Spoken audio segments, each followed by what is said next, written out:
My brother stole my inheritance, but he forgot one tiny detail. When my grandfather passed away, our entire family was devastated. He wasn't rich by billionaire standards, but he had done very well for himself. A successful business, several properties, investments, the kind of wealth that could change lives. My older brother Ethan had always been obsessed with money. So when Grandpa passed, Ethan suddenly became very interested in helping with the estate. At first, nobody thought much of it. He volunteered to organize paperwork, contact lawyers, handle documents. My parents appreciated the help. I didn't. Something felt off, but I couldn't prove anything. Months passed, then came the day the family met with the attorney. The inheritance was finally being distributed. Everyone gathered in the conference room. My parents, my aunts, my cousins, me, and Ethan. The attorney started reading through the estate. Everything seemed normal. Until we reached Grandpa's investment account. The largest asset. According to the paperwork, the account had been emptied months earlier, transferred, legally, signed, approved. The room exploded. My grandmother nearly fell out of her chair. My mother started crying. My uncle was furious. Nobody understood how this could happen, except Ethan. Because Ethan wasn't shocked, not even a little. In fact, he looked nervous, very nervous. The attorney immediately began asking questions. Who had access? Who handled the paperwork? Who submitted the transfer requests? Every answer pointed toward the same person. But Ethan had a defense ready. He claimed Grandpa had personally authorized everything before he passed away. He even produced signed documents. At first glance, they looked legitimate. The signatures matched, the dates matched, everything matched. Slowly, family members started believing him. Maybe Grandpa had changed his mind. Maybe Ethan was telling the truth. Then the attorney asked a simple question.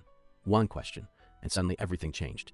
Can I see the original documents? Ethan handed them over. The attorney studied them for less than 30 seconds. Then he frowned, not angry, confused. He asked another question. Where exactly did you get these? Ethan swallowed hard.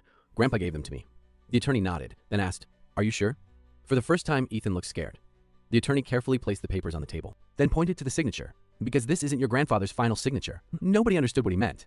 Then he explained. Years earlier, after a minor stroke, Grandpa had slightly changed the way he signed legal documents. It was a security measure recommended by his attorney. The change was tiny, a small mark at the end of his signature. Most people never noticed it, but every legal document signed during the last 5 years included it, except these. The papers Ethan provided used Grandpa's old signature, a signature he hadn't used in years. Suddenly, the room felt 10 degrees colder. Ethan's face turned white. My uncle stood up. My mother covered her mouth. The attorney quietly continued, which means these documents were not signed when you claimed they were. Nobody said a word. Then the attorney dropped the real bomb. The investment company had already flagged the transfer months earlier. They were investigating. They had simply been waiting for the estate hearing to finish because they wanted confirmation, and Ethan had just handed them the evidence. The room erupted. People were yelling. My grandmother was crying. My uncle looked ready to launch across the table. Meanwhile, Ethan sat frozen, like someone had unplugged him. Over the next few months, investigators uncovered everything. He had forged documents, moved money, created fake authorizations, and convinced himself nobody would ever notice. But he forgot one tiny detail. A tiny mark in a signature.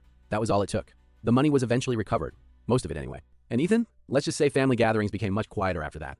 The last time I saw him in court, he looked at me and said, I never thought anyone would catch it. Honestly, neither did he. That's why he got caught. As a family member, would you forgive him?